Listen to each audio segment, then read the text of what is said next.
Sometimes I respond to a Muslim in the comments section of YouTube, and then I see other Muslims using the same silly argument, so I have to respond over and over again. And then I realize that I should just put the response into a video so that anyone who encounters the argument can simply share the response. Here's an example. Goldman writes, "In the book of Matthew 26:39, Prophet Jesus, peace be upon him, fell on his face and prayed just like the Muslims do in Mecca and Medina 5 times every day. I have never seen any Christian falling on his face and praying." This argument is popular in Muslim memes on Facebook and Twitter. As we look at 3 of them, notice that they never quote the entire verse. Why don't they quote the entire verse? Because if they quoted the rest of the verse, it would destroy their argument. So, here's a picture of a Muslim praying, and we read at the bottom, "And he, Jesus, went a little farther and fell on his face and prayed." Rest of the verse omitted, Matthew 26:39. Once again, "And he, Jesus, went a little further and fell on his face and prayed." Rest of the verse omitted, Matthew 26:39. Then we have, "Even Jesus, peace be upon him, bowing to the ground, praying to his God." Odd that Muslims who constantly complain about images of Muhammad are so quick to pass around a picture of Jesus. One more, "Jesus prayed like this." Matthew 26:39, "Why don't you?" This one doesn't quote any of the verse. So this is meant to show that Jesus prayed like a Muslim, and that he must have been a Muslim, and that followers of Jesus should therefore convert to Islam. Now for my response. "Hi, Goldman. You've never seen a Christian praying on his face because Jesus commanded his followers, 'When you pray, you are not to be like the hypocrites, for they love to stand and pray in the synagogues and on the street corners so that they may be seen by men.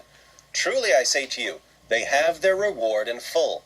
But you, when you pray, go into your inner room, close your door, and pray to your Father who is in secret, and your Father who sees what is done in secret will reward you." Matthew 6:5-6. Notice that this is the same book you just cited to show that Jesus prayed like Muslims. Muslims pray in the open so that you may be seen by men. Jesus condemns your prayers. Jesus also said, in the same book you cited, "And when you are praying, do not use meaningless repetition as the Gentiles do, for they suppose that they will be heard for their many words." Matthew 6:7. What do Muslims do when they pray? They recite memorized prayers in a language most of them don't understand. Even more hilarious, the exact verse you cited condemns you. And here's why Muslims never quote the entire verse when they use this argument. Matthew 26:39 reads, "And he went a little beyond them and fell on his face and prayed, saying, 'My Father, if it is possible, let this cup pass from me, yet not as I will, but as you will.'" Jesus calls God my Father. According to the Quran, 9:30, Jesus is not the Son of God. Indeed, the Quran declares that Allah is a father to no one. See 5:18, 1988-93, and 21:26. So, if we believe the verse you cited, Islam is false. Beyond this, Jesus prayed in different positions. John 17:1 states, "Jesus spoke these things, and lifting up his eyes to heaven, he said, 'Father, the hour has come. Glorify your Son, that the Son may glorify you.'"